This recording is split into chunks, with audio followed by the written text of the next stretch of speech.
Well, hello, everybody. Welcome to IBM TV's discussion on the Olympics. I'm Nick Palavita with Ada. We're going to give you an update and a discussion of what's going on in Tokyo. So, Ada, apparently you have some really exciting information that's news to me, but maybe not to a lot of our viewers, but certainly was news to me on what's going on in the Olympics. So bring us up to date. What's going on? Of course. Well, the top stories right now are that Olympic champion Simone Biles has pulled out of the team finals and will not be competing with the USA team when it comes to floor events and team events. But it is predicted that she will be participating in the individual events, so we still will see her in action. It is said by her trainer that she's suffering from a medical issue that is still yet to be dealt out be dealt out if she would even participate in the individuals as well. So we will wait and see. There wasn't any explicit injuries displayed on the floor, but as athlete, you never know what happens in the background. But we hope that she makes a speedy recovery and that we can see her in the individuals. Also, Naomi Osaka was knocked out by the third round by a Czech native who won 6-4 and 6-3 against her. She was the face of the Tokyo Olympics, being the light bearer for the opening ceremony, and was predicted to win the whole of tennis, but she has already been knocked out. So those are the top stories for today. Very, very pressing matters that are surprising to a lot of people. Yeah, I mean, the thing is, I think that was both shocking for the Americans and also shocking for the Japanese. So the thing is, so who do we have leading in the medal count right now? What are we looking at? Medal count, we have the United States. Good job, us. We have 22 medals in total, 9 golds, 5 silvers, and 3 bronzes. And those sports includes swimming with 3 golds, shooting with 3 golds, fencing with 1 gold, surfing 1, and taekwondo. And leading that up is China with 21 medals, 9 golds, 5 silvers, 7 bronzes, and Japan with 9 golds, 3 silvers, and 5 bronzes, making that a total 17 medals for them. And coming in 4th and 5th are the Russian Olympic team and the Great Britain. Okay, and the Russian Olympic team is called the ROC, right? ROC, yes. And what's the backstory on that? Why are they the ROC? I think we all know what happened last year with that last Olympics with that whole scandal about the nationwide doping that happened in Russia and how the whole country itself was put on a ban due to state-run drug dealing to all of its athletes to make them better. So the Olympic Committee took action. Some say that it wasn't the proper action and it wasn't strict enough, but took action and banned people from using Russia's namesake in the Olympics. But Russian athletes can still compete under the Russian Olympic Committee flag, and that's what they're doing. And to be honest, just because they cannot use Russia's full name doesn't mean that they're not pulling the medals, because right now they're 4th in medal count, and they're doing great in their respective sports. Yeah, I saw them in gymnastics the other day, and they were quite good. Let's put it this way. So is Russia going to make a comeback anytime soon, or are they going to fly under the Russian flag anytime soon? You know? I mean, that technically is under the the jurisdiction of the Olympic Committee. I do believe that the Russian flag will be back in the next Olympics if there's no more scandals under their belt. But yes, the ROC is doing well, even though they are competing under that namesake and not their true Russian flag. I think we all still know who they are, and what they are about, and what they represent. And they're definitely showing it out on the field, the court, the mat, or wherever they're competing. Mm-hmm. So what do we have scheduled for today? Do we have any must-watch TV if Naomi Osaka lost? I guess no reason to watch tennis anymore, right? Obviously, we have some games, like right now for volleyball, my favorite sport. It's set 4 with Brazil and the Dominican Republic in the women's round, with Brazil leading 2-1 against the Dominican. The United States had an upset, not really an upset, but an upset against the number 2 seed China. China's been doing very poorly in volleyball. They also lost to Turkey, and even though they're the number 2 seed. And then going on to our favorite sport, basketball. Women's group, Nigeria lost to the U.S. unfortunately, and 81-72 in women's. And Puerto Rico also lost to China 49-24 in the women's group. In the men's group, the United States is facing off against Iran tomorrow at 12:40 a.m. Eastern Standard Time. And we also have a game between France and the Czech Republic. And then, those are the games to watch. And also today at 9 p.m. Eastern Standard Time, we have Nigeria versus Germany, which would be a good game to watch. And I hope Nigeria wins. Wow. Is that the basketball team, Nigerian basketball team? Yes, sir. The one that beat the United States. The one that beat the United States. Right. So the thing is, they're actually going to be playing Germany. That should be a game to watch now, Exactly. since they demonstrated their abilities on the court to beat the U.S. Exactly. And some featured events that I would be featuring the USA team that I would be watching are the artistic gymnastics, even though Simone Biles will not be competing. Women's do very well our USA women's do very well in the fight. And right now, with the final, they're in 4th place. Hopefully they shoot up in the record to get a medal. And then there's a 100-meter breaststroke, which was won by Lydia Jacob yesterday in swimming. But there's also some 100 meters happening today, which we will be watching. The new sport, surfing. There's a gold medal match today, and USA is going to be competing against South Africa. And then diving, shooting, swimming, obviously basketball, and soccer. We will see what happens with those as well. So they're actually going to have surfing as a sport? Mm-hmm. And it looks like the U.S. has already won in surfing for women's, with more coming in, going into the gold medal match as she wins against Buitendag from South Africa. So we're doing a good job at surfing. Yeah. Didn't we have some results the other day in skateboarding? Just tell our audience to update them what was going on in the skateboarding area. Well, in skateboarding, it looks like Japan is the leading nation when it comes to skateboarding. They had a 13-year-old win, one of the youngest ever athletes to win a medal. Momoji Nishia wins gold for women in skateboarding, and also Japan won gold for men's in skateboarding as well.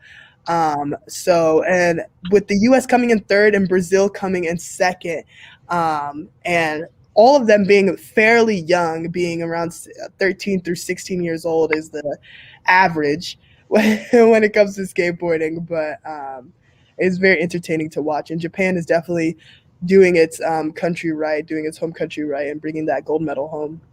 Okay. Yeah, this just came in on our wire, which I found quite interesting.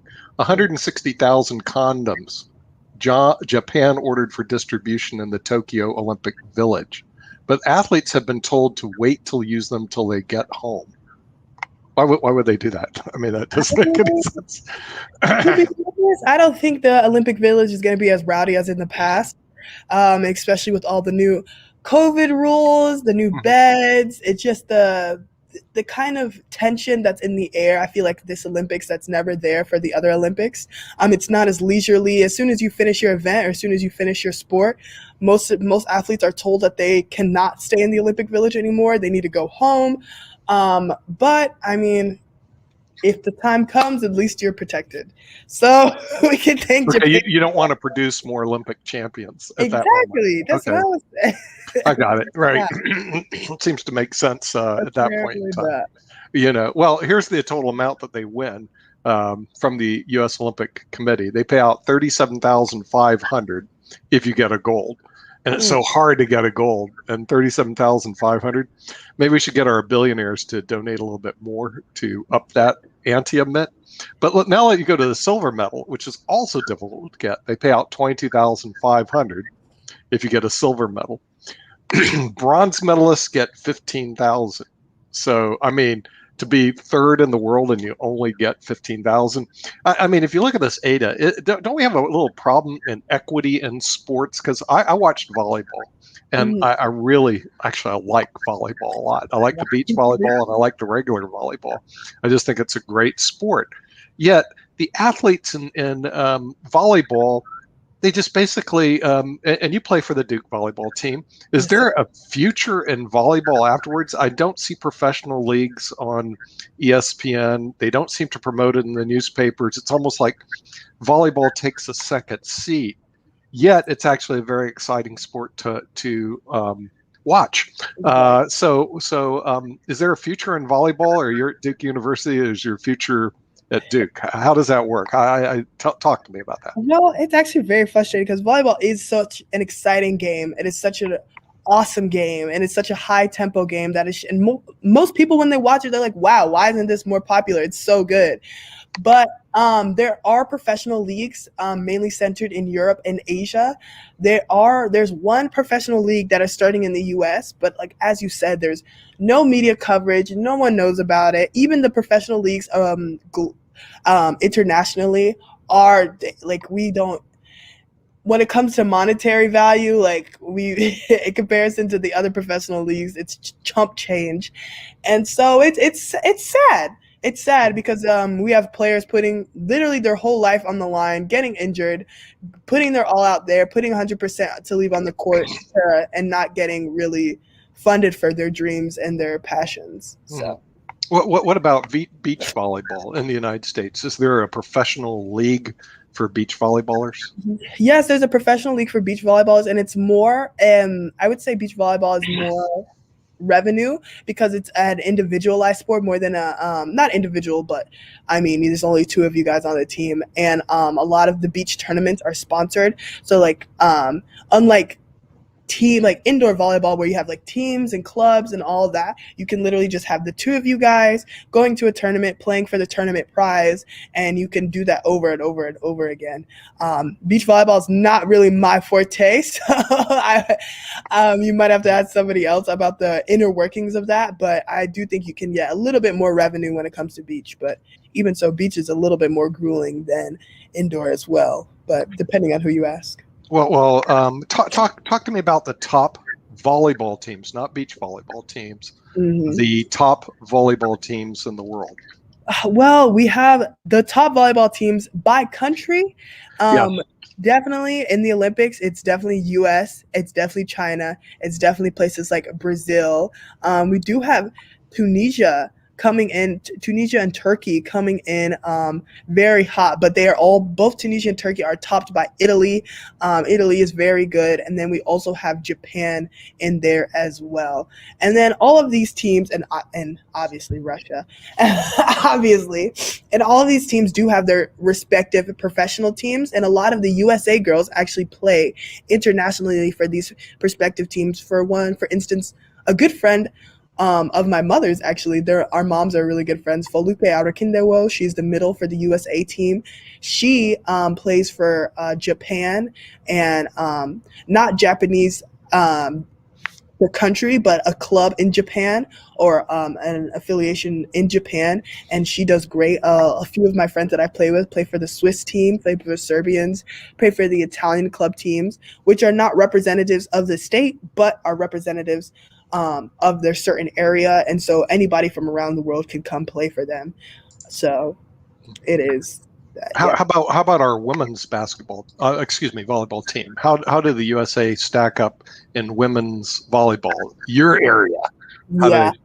Well, I mean, club wise, we are just getting our feet wet when it comes to becoming an international contender when it comes to not the Olympics, like regular season. But when it comes to the Olympics, the USA is always in the top spot, number one, and if not number two, usually battling it out with countries like Italy and China. And all the girls of the US are amazing, amazing, amazing players that come from amazing schools usually. And to be honest, I've been playing the game for upwards of 10 decades, so 10 to 20 years, so they know the game inside and out. Wow. Okay. So now we're going to switch a little bit to the basketball teams. Okay. So we're going to get out of volleyball, but it's good to know that the U.S. actually has a chance at the we actually have a chance at volleyball. Oh yeah. So Oh we'll yeah. pick up some medals there. But what about the basketball teams? Talk to me about who are the top basketball teams in the world. We'll start with the men's, and we know the USA just lost to Nigeria, Australia, France, and now people are seeking blood. So who are the top basketball teams right now? Well, the top basketball teams, I mean, to be honest, out of season out of the Olympics, it's obviously the USA. We have the powerhouse of the NBA coming into the play, coming into the forte. But in the Olympics, we have Australia, we have France, we have Japan and Argentina all coming in hot, trying to go for the gold as well. The U.S. lost not only to Nigeria in the preliminaries, but lost to France 83-76, which was also another upset. A lot of these players also coming from the NBA and going back to their home countries, which is crazy in itself, but I mean, proves to be effective. We also have teams like Slovenia with Luka Doncic coming in, another great NBA star coming in, dropping buckets against teams like Argentina. So for the men's, it looks like the U.S.'s reign of tyranny over the basketball in the Olympics is coming to an end very, very shortly. Okay, so that's the men's basketball team. So let's talk about the women's basketball teams. Mhm. Who are the favorites right now in the women's basketball team?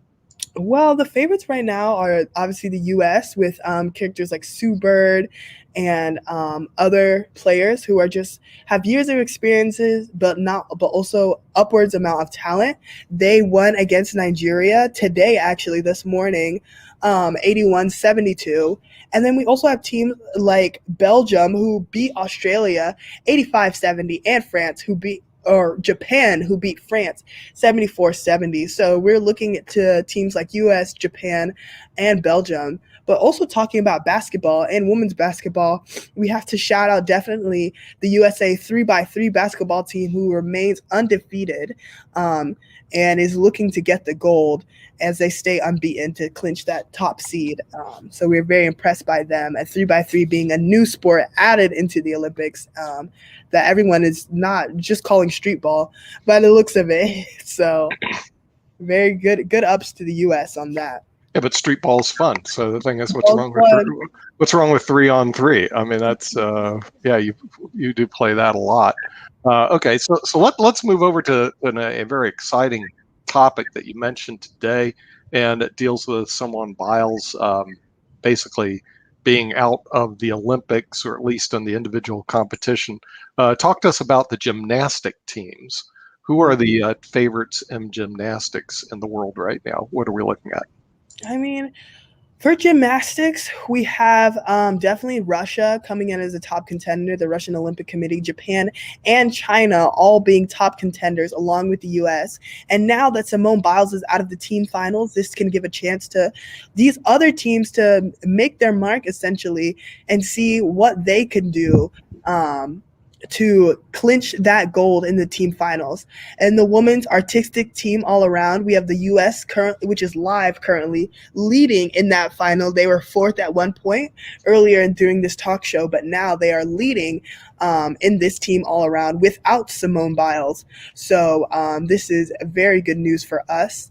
And yesterday, in the men's artistic all-around finals, the gold was given to the Russian Olympic team as they clinched that spot. So, as we see, it's a back and forth between both Russia, Japan, China, and the U.S. as we see who gets the gold and who's going to clinch the gold for today and the following events. So. Okay, and what about men's gymnastics? What are your thoughts on the men's gymnastic? I watched them the other day, and they look good, but then the Russians looked better. What are your thoughts on men's gymnastics? I mean, the Russians are just killing it when it comes to the men's gymnastics, be that balance beam, be that the uneven bars, be that floor. They are just killing it and showing their stuff, showing that they don't need their country's flag to represent their country at all. And Russia's always been a top contender, especially when it comes to men's gymnastics, artistic all-around team. And so they're doing great. And in that all-around team, Japan came in second and China came in third, with U.S. becoming a close fourth. But there's no medal for fourth place, is there? Yeah, I did notice that if you get in fourth, it's like you get back to go tell your grandkids, well, I was fourth in the Olympics. Did you get a medal? No, I got a participation trophy. Money? You getting money? No. You get any money? No, I got a participation trophy. Did you? No medals? No, no, no, no. I mean, fourth place it seems to me to be pretty horrible. But anyway, that's is the way it is. So we're going to switch over and jump in the water for a minute, and let's go look at the swimming teams. Who are the good swimming teams that are out there right now? I mean, once again, the U.S., we are leading with 12 medals total in the swimming category, with 3 golds, 3 silvers, and 6 bronzes. Leading a close second is Australia, with also 3 golds, 1 silver, and 3 bronzes, totaling at 7. And then we also have Great Britain coming in third with a total of 3 medals in total, 2 golds, and 1 silver. And yesterday we have Lydia Jacob, a 17-year-old Alaskan, winning the 100-meter butterfly stunning the reigning Olympic champ and stunning herself, to be honest. Her reaction was amazing. But she's doing great. And then we have proteges of Michael Phelps doing great as well, winning gold for the men's. And Katie Ledecky beating her record when it comes to the backstroke, and doing great by that. In the men's category, though, we do have a toss-up with Russia actually beating the U.S. in the 100-meter breaststroke for men's. And in the 100-meter backstroke, the gold actually going to Australia, McKeown. So it's looking great for the U.S., but there's also some top contenders from other countries as well. Yeah, I saw Katie Ledecky the other day. Last night I was able to get in just a couple minutes of the Olympic. I was booked with appointments all day, and she just blitzed out way in front. Nobody even close. I mean, it was kind of like beast mode for Ledecky. I was pretty impressed. So I thought our swimming team has some chances to pull down medals. But in the overall medal count, who's winning in the medals? Who's getting most gold? I mean, the most gold is us. We are actually neck and neck with gold for us in Australia. And those events include the, what's it called? The backstroke, the 100-meter backstroke, 100-meter freestyle, 200-meter freestyle, which is what Katie Ledecky won in last time. And then we have Australia. We have Australia winning in that 100-meter backstroke, which was great for them. Not so great for us, but great for them. And then Great Britain winning in the men's backstroke. So, yeah, or the men's 200-meter freestyle. So, okay. But we're leading. And then the thing is, there's some other sports. Some of them are new. And you were talking just earlier about some of the new sports that are going to be coming on deck. Talk to us a little about what's new on the Olympics right now. Yeah, the new in the Olympics, we already touched on a little bit of surfing, we already touched on skateboarding, 3x3 basketball, which is new. We have some not new, but some field hockey and some rugby, which is U.S. actually beat Ireland yesterday, which was surprising to most, considering that rugby is not a very popular sport in the United States. But my guess is that these rugby players are great. They're representing their country. Maybe a few of them played football in the past, but that's not an Olympic sport. Rugby is. So get with the program. Obviously handball, judo, which is events that are having medals today. But we already touched on skateboarding and surfing, and those are the new sports that are trying to put in more youth and more engagement by youth into the Olympics. And I think they are, especially sports like skateboarding, where you have 13-year-olds winning the gold. So it's very nice to see that that going on. Yeah, and you made something pretty interesting comment dealing with the USA beating, they beat Ireland in rugby. And rugby is very much a lot like USA basketball. I mean, football, not basketball. Definitely not like basketball. Not like basketball. More like football. Do we ever see NFL players move over and start saying, hey, because I don't think football is going to become a Olympic sport. Do we ever see, USA football players saying, hey, let me give it a shot at rugby?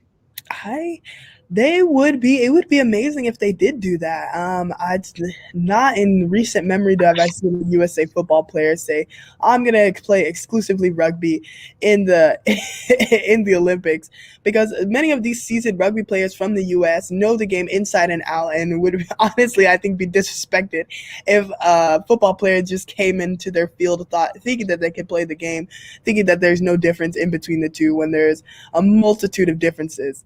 But the USA team is doing great. Unfortunately, they did lose this morning. Even though they had a great win against Ireland, they did lose this morning 26-21 to Great Britain in the quarterfinal.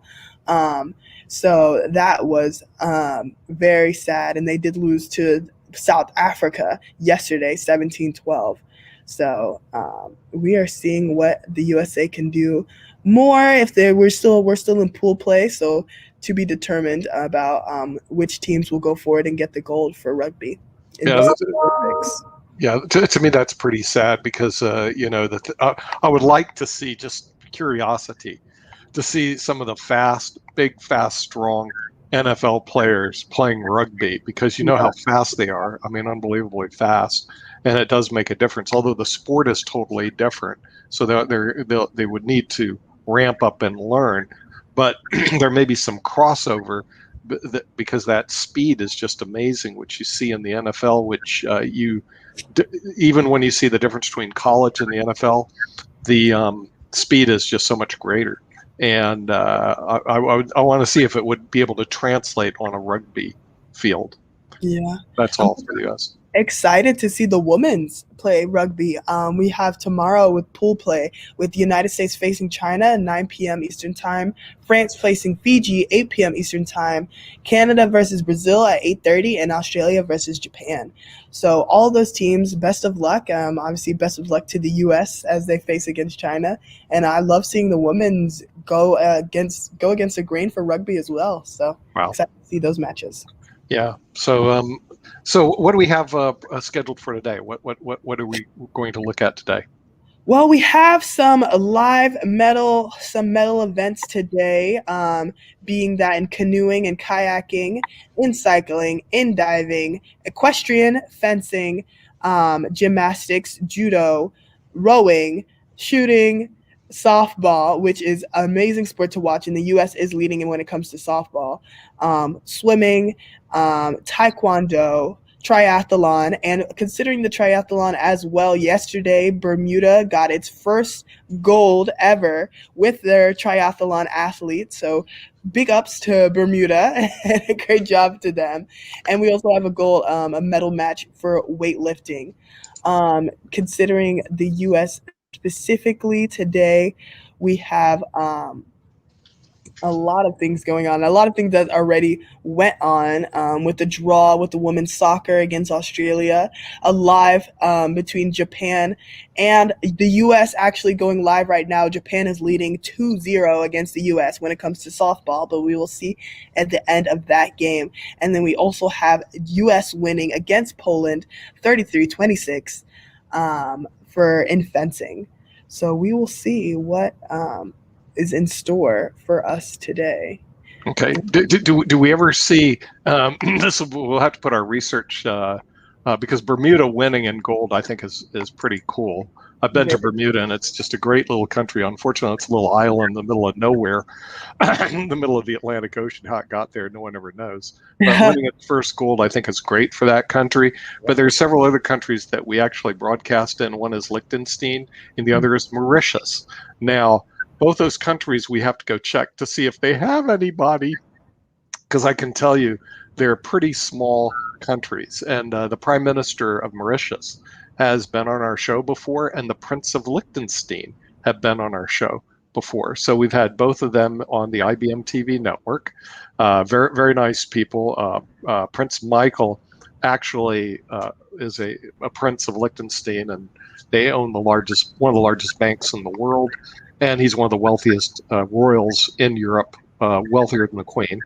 The former Prime Minister of Mauritius is a lady, Okay, and Mauritius is something that you got to find by going on a map, looking to Madagascar, looking a little further south, and then you find this group of islands called Mauritius.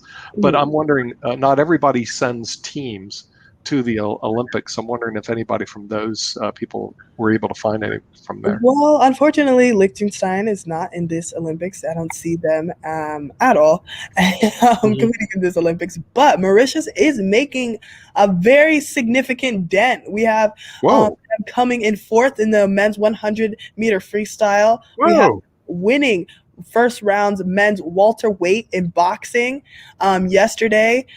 Today we have Mauritius facing against Japan in men's 90 kilo round of 32 judo.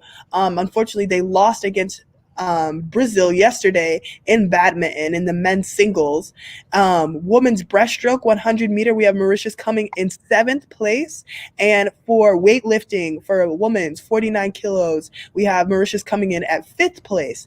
Wow. And also winning in the men's lightweight boxing against Turkey. We have them coming in 4-1 against Turkey, and unfortunately again losing against Japan for badminton. And then we have them scheduled for men's welterweight, Mauritius versus Ireland.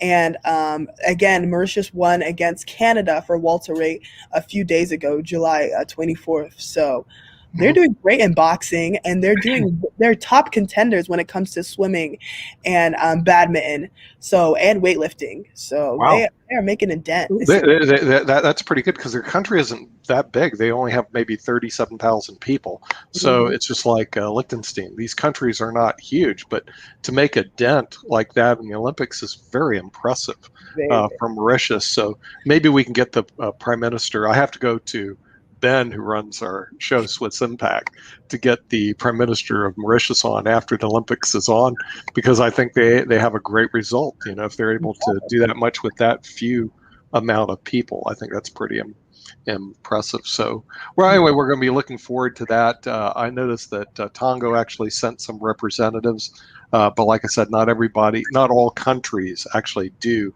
go to the Olympics because they need a lot of people to be able to compete. It's a pretty difficult thing to do.